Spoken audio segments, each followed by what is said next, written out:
அனைவருக்கும் வணக்கம். இன்றைய ஆரோக்கிய தலைப்புல நாம எதை பத்தி தெரிஞ்சுக்க போறோம் அப்படின்னா, நம்முடைய உடல் எடையை குறைக்கிறதுக்கும், தசை வளர்ச்சியை அதிகமாக்குறதுக்கும் புரோட்டீன் ரொம்பவே அவசியமானது. பொதுவா நம்ம எல்லாருக்குமே புரோட்டீன் அப்படின்னாலே நினைவுக்கு வரக்கூடியது முட்டை மட்டும்தாங்க. ஆனா முட்டையை விட பல மடங்கு அதிக புரோட்டீன்கள் இருக்கக்கூடிய 4 இயற்கையான உணவுகளை பத்தி தான் இந்த வீடியோ பதிவுல நம்ம தெளிவா தெரிஞ்சுக்க போறோம். வீடியோக்குள்ள போறதுக்கு முன்னாடி நீங்க இன்னும் நம்ம சேனலை சப்ஸ்கிரைப் பண்ணாம இருக்கீங்க அப்படின்னா மறக்காம சேனலை சப்ஸ்கிரைப் பண்ணிக்கோங்க. கூடவே பக்கத்துல இருக்கிற பெல் சிம்பிளையும் கிளிக் பண்ணிக்கோங்க. அப்பதான் நாங்க போடக்கூடிய வீடியோக்கள் எல்லாமே உங்களுக்கு நோட்டிபிகேஷன் உடனுக்குடன் வந்தடையும். நீங்களும் பார்த்து பயன்பெறலாம். வாங்க வீடியோக்குள்ள போகலாம். ஆரோக்கியமான வாழ்விற்கு ஊட்டச்சத்துக்களும் விட்டமின்களும் ரொம்பவே அவசியமானது. குறிப்பா நம்முடைய வளர்ச்சிதை மாற்றத்துக்கு புரோட்டீன் ரொம்ப ரொம்ப அவசியமான ஒரு சத்து. நாம் சாப்பிடக்கூடிய உணவு சுவையானதா சத்தானதா அப்படின்றத தாண்டி நமக்கு எல்லா விதமான வகையிலும் பயன்படக்கூடிய வகையில் இருக்கா அப்படின்றத நம்ம பார்க்கணும். நம்ம அதிகமாக சாப்பிடக்கூடிய சுவையான சத்தான ஒரு உணவு அப்படின்னா அது முட்டை தாங்க. ஏன்னா முட்டையில் போதுமான அளவு புரோட்டீன்களும் இருக்குது, ஊட்டச்சத்துக்களும் இருக்குது.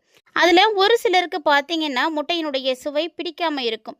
அப்படிப்பட்டவங்களாம் முட்டைக்கு பதிலாக அதே அளவு சத்து இருக்கக்கூடிய மற்ற உணவுகளை சாப்பிட்றது ரொம்பவே நல்லது. இதனால் அவங்களுக்கு கிடைக்க வேண்டிய ஊட்டச்சத்துக்களும் எந்த விதமான குறைபாடுகளும் இல்லாமல் அவங்களுக்கு கிடைச்சிடும். ஸோ இந்த பதிவில் முட்டையை விட அதிக புரோட்டீன்கள் இருக்கக்கூடிய உணவுகளை பற்றி தான் நம்ம தெரிஞ்சுக்க போகிறோம். ஸோ இந்த உணவுகளில் உங்களுக்கு எதெல்லாம் பிடிக்கும் அப்படின்னு மறக்காம கமெண்ட் பண்ணுங்கள். புரோட்டீன் அதிகமாக இருக்கக்கூடிய உணவுகளை எல்லாம் நீங்கள் தெரிஞ்சுக்கிட்டீங்க அப்படின்னா தினசரி ஒன்று அப்படின்ற விதத்தில் நீங்கள் எடுத்துக்கோங்க. இல்லை முட்டை பிடிக்கும் அப்படின்றவங்க நீங்கள் தாராளமாக முட்டையை சாப்பிடலாம். தினமும் ஒரு முட்டை 2 முட்டை எடுத்துக்கிட்டாலே போதுமானதுங்க. அவித்து சாப்பிட்றது தான் நமக்கு நிறைய நல்ல பலன்களை கொடுக்கும். ஸோ அதனால் முட்டையை எப்போதும் அவித்து சாப்பிடுங்க. இந்த பதிவில் நம்ம முட்டையை விட அதிகமான புரோட்டீன்கள் இருக்கக்கூடிய உணவுகள் என்ன அப்படின்றத பார்க்க போகிறோம். ஸோ அதில் முதலாவது நம்ம பார்க்கக்கூடியது சோயாபீன்ஸ். சோயாபீன்ஸ் அப்படின்றது பார்த்திங்கன்னா ஒரு வகையான தானிய வகையை சார்ந்தது தான். ஒரு கப்பு சமைக்கப்பட்ட சோயாபீன்ஸில் கிட்டத்தட்ட 28 கிராம் புரோட்டீன்கள் இருக்கிறதா ஆய்வுகளே சொல்லியிருக்கு. ஸோ சோயாபீன்ஸ் பார்த்திங்கன்னா பல்வேறு உணவுகளுக்கு மூலப்பொருளாகவும் இருக்குது. இதை நொறுக்கு தீனிகளாகவும் சாப்பிடலாம், உணவாகவும் கூட நம்ம பயன்படுத்திக்கலாம். இது பார்த்திங்கன்னா ஒரு வேகவத்த முட்டையில் சுமார் 6 கிராம் புரோட்டீன் தான் இருக்கும். ஆனால் இந்த சோயாவில் பார்த்திங்கன்னா அதை விட அதிகமான புரோட்டீன் இருக்கும்.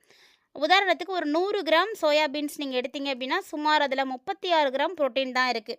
இது சைவ உணவுகளில் புரோட்டீனுடைய கிங் அப்படின்னே சொல்லலாம். அந்த அளவுக்கு நிறைய புரோட்டீன் இருக்கக்கூடியது சோயாபீன்ஸ் தாங்க. ரெண்டாவது நம்ம பார்க்கக்கூடிய பொருள் பன்னீர் தாங்க. உங்களுடைய உணவில் சேர்த்து கொள்ளக்கூடிய சுவையான மற்றும் புரோட்டீன் அதிக அளவு உள்ள ஒரு உணவு அப்படின்னா அது பன்னீர் தான். இதில் அதிக அளவு புரோட்டீன்களும் இருக்குது, குறைந்த அளவு கலோரிகள் தான் இருக்குது. உதாரணத்துக்கு ஒரு 100 கிராம் நீங்கள் பன்னீர் எடுத்திங்கன்னா 2 கிராம் புரோட்டீன் அதில் இருக்கும். இது ஒரு முட்டையில் இருக்கக்கூடிய புரோட்டீனுடைய அளவை விட ரொம்ப ரொம்ப அதிகமான ஒரு அளவு அப்படின்னு தான் சொல்லணும். இந்த பன்னீர் பார்த்திங்கன்னா பால் பொருட்களில் இருந்து தயாரிக்கப்படக்கூடிய ஒரு பொருள் தான். இந்த பன்னீர் கிட்டத்தட்ட பார்த்திங்கன்னா உங்களுக்கு தசை வளர்ச்சிக்கு ரொம்ப சிறந்த ஒரு உணவு அப்படின்னு சொல்லலாம். அடுத்ததாக பார்த்திங்கன்னா தானியங்களில் அதிக அளவு நார்ச்சத்து கொண்டு இருக்கக்கூடிய திணை தாங்க. இந்த திணை பார்த்திங்கன்னா ஒரு முழுமையான புரோட்டீன் நிறைந்த ஒரு உணவாக தான் பார்க்கப்படுது. ஒரு சில முக்கியமான அமினோ அமிலங்கள் இந்த திணையில் இருக்குது. குறிப்பாக தசைகளை வலுப்படுத்துறதுக்கும் அர்கினைன் அப்படின்னு சொல்லக்கூடிய சத்தும் இந்த திணையில் தான் இருக்குது. ஒரு கப் திணையில் 8 கிராம் புரோட்டீன் ஆனது காணப்படும். அதனால் நீங்கள் திணையை எடுத்துக்கிறது புரோட்டீனை உங்களுக்கு தாராளமாக கொடுக்கும். ஸோ முட்டை விரும்பாதவர்கள் அதற்கு மாற்றாக உங்களுக்கு திணை பிடிக்கும் அப்படின்னா நீங்கள் திணையை தாராளமாக உங்களுடைய உணவில் நீங்கள் சேர்த்துக்கிட்டு வரலாம். அடுத்ததான் பூசணி விதைகள். இந்த பூசணி விதை பார்த்திங்கன்னா ரொம்ப ரொம்ப சக்தி நிறைந்த ஒரு விதை தான்.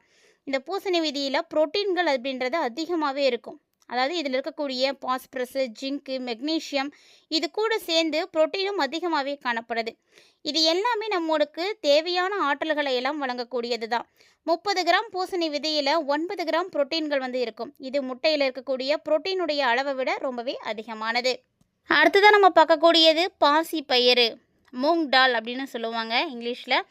இந்த பாசிப்பயிறு 100 கிராம் பாசிப்பயிறு எடுத்திங்கன்னா சுமார் 24 கிராம் அதில் புரோட்டீன் இருக்கும். இது செரிமானத்துக்கு ரொம்பவே நல்லது. இந்த பாசிப்பயிரை நீங்கள் முளைக்கட்டி வைத்தும் சாப்பிடலாங்க. முளைக்கட்டின பயிராக சாப்பிடும் பொழுது இன்னுமே நிறைய சத்துக்களானது அதில் நமக்கு கிடைக்கும். பயிறு மற்றும் பருப்பு வகை அப்படின்னு எடுத்து பார்க்கும் பொழுது புரோட்டீன்களுக்கு மிகச்சிறந்த ஒரு உணவாக இது பார்க்கப்படுது. ஒரு கப் பருப்பு எடுத்து பார்க்கும் பொழுது அதில் முன்னாடி சொன்ன மாதிரியே தாங்க நிறைய புரோட்டீன் இருக்குது. ஒரு வேக வைத்த முட்டையில் இருக்கக்கூடிய புரோட்டீனுடைய அளவை விட இது அதிகமாகவே இருக்கும். ஸோ உடலுக்கு தேவையான நார்ச்சத்துக்களும் அத்தியாவசியமான கார்போஹைட்ரேட்டுகளும் கிடைக்கக்கூடியது அப்படின்னா இந்த பாசிப்பயிறு தான். இந்த பாசிப்பயிரை நீங்கள் எப்படி வேணாலும் எடுத்துக்கலாம். இது வந்து முட்டையை விட அதிகமான புரோட்டீன் கொண்ட ஒரு சைவ உணவு. அடுத்ததாக பார்க்கக்கூடியது சணல் விதைகள். இதில் பார்த்தீங்கன்னா குறைந்த அளவு கலோரிகள் தான் இருக்குது. அதே போல் அதிக அளவு புரோட்டீன் இருக்கும். 2 ஸ்பூன் விதையில் 6.3 கிராம் புரோட்டீன் வந்து இருக்கும். இது இதயத்துக்கு ரொம்ப ரொம்ப அத்தியாவசியமான லினோயிக் அமிலத்தை வந்து பெற்றது அப்படின்னு சொல்லலாம். அது மட்டும் இல்லைங்க, ஒமேகா 3 அமிலமும் இந்த சணல் விதையில் அதிகமாகவே இருக்குது. அதனால் முட்டைக்கு பதிலாக நீங்கள் சணல் விதைகளையும் பயன்படுத்தலாம். இந்த சணல் விதைகளை நீங்கள் சாப்பிட்ருக்கீங்களா, நீங்கள் பார்த்துருக்கீங்களா அப்படின்னு மறக்காம வந்து கமெண்ட் பண்ணுங்கள். அடுத்ததாக நம்ம பார்க்கக்கூடியது தயிர். வீட்டில் தயாரிக்கக்கூடிய தயிரை விட கிரேக்க தயிரில் புரோட்டீன்களுடைய அளவு 2 மடங்கு வந்து இருக்கும். ஸோ இது உங்களுடைய வயிறை எளிதில் வந்து நிரப்பிடும். அது மட்டும் இல்லாமல் ஆரோக்கியத்திற்கு ரொம்ப ரொம்ப அவசியமான ப்ரோபயாட்டிகள் வந்து அதிகமாக இருக்கக்கூடியதுன்னா அது இந்த தயிர் தான். இந்த ப்ரோபயாட்டிக்கல் சத்துக்கள் அதிகமாக இருக்கிறதுனால இந்த தயிரை நீங்கள் தாராளமாக எடுத்துக்கலாம். உதாரணமாக ஒரு கப்பு நீங்கள் தயிர் எடுத்தீங்க அப்படின்னா 17 கிராம் புரோட்டீன் வந்து அதில் இருக்கும். ஸோ இந்த பால் பொருட்களில் ரொம்பவே அதிகமான புரோட்டீன் இருக்கக்கூடியது அப்படின்னா அதில் ஒன்று தயிர் தாங்க. அடுத்ததாக நம்ம பார்க்கக்கூடியது சுண்டல். சுண்டல் அப்படின்னு எடுத்து பார்க்கும் பொழுது கருப்பு சுண்டல், வெள்ளை சுண்டல் எதுவாக வேணாலும் இருக்கலாம். ஆனால் இந்த சுண்டல் வந்து ரொம்பவே சத்து நிறைந்த ஒரு மிகச்சிறந்த ஒரு பொருள் தான். வேக வைக்கப்பட்ட அரை கப் சுண்டலில் பார்த்தீங்கன்னா 7.3 கிராம் புரோட்டீனானது கிடைக்கும். அதாவது இது ஒரு கப் நீங்கள் சுண்டல் எடுத்துக்கிட்டீங்க அப்படின்னா உங்களுக்கு 7.3 கிராம் புரோட்டீன் வந்து கிடைச்சிடும். ஸோ இது பசியின்மையை வந்து கட்டுப்படுத்துறதோட மட்டும் இல்லாமல் ஆற்றலையும் அதிகமாக்கி கொடுக்கும். கிளைசனோடிக் அப்படின்னு சொல்லக்கூடிய ஹார்மோனுடைய அளவு அதிகமாக்கிறதுக்கு இது வந்து ரொம்பவே உதவியாக இருக்குங்க. அதே போல் அடுத்ததாக பாதாம். 100 கிராம் பாதாமில் சுமார் 21 கிராம் புரோட்டீன் வந்து இருக்குது. இது ஆரோக்கியமான கொழுப்புகளும் நிறைந்து இருக்கக்கூடிய ஒரு பொருள். ஸோ இந்த மாதிரி முட்டைக்கு மாற்றாக பயன்படுத்தக்கூடிய பொருட்கள் நீங்கள் தெரிஞ்சுக்கிட்டு அதை நீங்கள் பயன்படுத்தும் பொழுது உங்களுக்கு கண்டிப்பாக தேவையான அளவுக்கு புரோட்டீன் வந்து கிடைச்சிடுங்க. ஸோ முட்டையை விட அதிகமான புரோட்டீன் தரக்கூடிய உணவுகளை பற்றி இந்த பதிவில் நீங்கள் தெளிவாக பார்த்துருப்பீங்கன்னு நினைக்கிறேன். இந்த உணவுப் பொருட்களில் உங்களுக்கு எது வந்து ரொம்பவே பிடிக்கும் அப்படின்னு மறக்காமல் கமெண்ட் பண்ணுங்கள். இது எல்லாத்தையும் விட சியா விதைகள்னு சொல்லக்கூடிய இந்த விதைகளில் நிறைய புரதமானது காணப்படுது. ஒமேகா 3 கொழுப்பு அமிலங்கள், நார்ச்சத்து, கால்சியம், ஆன்டி ஆக்சிடென்ட்டுகள் மற்றும் புரதம் நிறைந்திருக்கக்கூடிய ஒரு சூப்பரான ஃபுட்டு தாங்க. இது வந்து நம்ம எடுத்துக்கும் பொழுது எடை இழைக்கிறது, இதயம் ஆரோக்கியமாக பார்த்துக்கிறது, ரத்தத்தில் சர்க்கரையினுடைய மேலாண்மை, எலும்பு வலுவடைதல், இப்படி பல வகைகளுக்கு உதவியாக இருக்கக்கூடியது இந்த சியா சீட்ஸ் தான். இதை ஊற வைத்து தண்ணீரில் கலந்து இல்லைன்னா உணவுகளில் சேர்த்து நம்ம தினமுமே வந்து எடுத்துக்கலாங்க. இந்த சியா சீட்ஸ் பார்த்தீங்கன்னா தண்ணீரெல்லாம் உறிஞ்சி ஜெல்லி மாதிரி வந்து மாறிடக்கூடிய தன்மை கொண்டது. இதனால் இதை நம்ம எடுத்துக்கும் பொழுது வயிறு வந்து ஒரு நிறைந்த மாதிரியான உணர்வு கொடுக்கும். மேலும் பசியை கட்டுப்படுத்தி உடல் எடையை குறைக்கிறதுக்கு ஈஸியாக வந்து ஹெல்ப் பண்ணுது. மேலும் இதில் இருக்கக்கூடிய ஒமேகா 3 கொழுப்பு அமிலங்கள், நார்ச்சத்து, மெக்னீஷியம் இது எல்லாமே சேர்ந்து ரத்த அழுத்தத்தை வந்து குறைக்குது. மேலும் கொழுப்பையும் கட்டுப்படுத்தி கொடுக்குது. இதய நோய்களுடைய அபாயத்தை வந்து குறைக்கிறதுக்கும் உதவியாக இருக்குது. அதே போல் சர்க்கரையுடைய மேலாண்மை, அதாவது பிளட்டில் சுகருடைய அளவை வந்து கண்ட்ரோல் பண்ணுறதுக்கு ரொம்ப உதவியாக இருக்குங்க. அதிக நார்ச்சத்து இருக்கிறதுனால இது ரத்தத்தில் சர்க்கரை கலக்கக்கூடிய வேகத்தை வந்து குறைச்சி கொடுக்கும். நீரிழிவு நோயாளிகளுக்கெல்லாம் சர்க்கரையினுடைய அளவை நிர்வகிக்கிறதுக்கு சியா சீட்ஸ் ரொம்பவே வந்து உதவியாக இருக்கும். அதுவும் இந்த சம்மர் டைம்லலாம் சியா சீட்ஸ் நீங்கள் நிறைய எடுத்துக்கோங்க. ஜூஸில், ஃபுட்டில் எப்படி வேணாலும் எடுத்துக்கலாம். சாலட்டில் எது வேணாலும் நீங்கள் எடுத்துக்கலாம். இல்லைனா காலையில் எழுந்து வெறும் வயிற்றில் அப்படியே கூட சாப்பிடலாம். சியா சீட்ஸ் வந்து ரொம்பவே நன்மைகளை வந்து கொடுக்கக்கூடியது. இதை இங்கே எடுத்துக்கும் பொழுது இதில் இருக்கக்கூடிய கால்சியம், பாஸ்பரஸ், மெக்னீஷியம் இது எல்லாம் சேர்ந்து எலும்புகளுடைய அடர்த்திக்கு ரொம்ப உதவியாக இருக்குங்க. எலும்புகளை எல்லாம் ரொம்பவே வலுவாக்கி கொடுக்கறதுக்கும் உதவியாக இருக்குது. அதே போல் டைஜஷன் ப்ராப்ளம் இருக்கக்கூடியவங்க எல்லாருக்குமே இந்த ஒரு பிரச்சனையை வந்து சரி பண்ணுறதுக்கு சியா சீட்ஸ் ரொம்பவே வந்து உதவியாக இருக்குன்னு சொல்லணும். இதில் இருக்கக்கூடிய நார்ச்சத்து மலச்சிக்கலை தடுத்து ஆரோக்கியமான செரிமானத்துக்கு வந்து உதவியாக இருக்குது. சியா சீட்ஸ் இதெல்லாம் மட்டும் இல்லாமல் சருமத்தினுடைய ஆரோக்கியத்திலிருந்து முடியினுடைய ஆரோக்கியத்துக்கும் ரொம்பவே உதவியாக இருக்குது. ஸோ ஸ்கின் அண்ட் ஹேரை வந்து நீங்கள் ஹெல்த்தியாக வந்து ப்ராப்பராக மெயின்டைன் பண்ணணும் அப்படின்னு நினைக்கக்கூடியவங்களா இருக்கீங்க அப்படின்னா கண்டிப்பாக சியா சீட்ஸை வந்து யூஸ் பண்ணுங்கள்.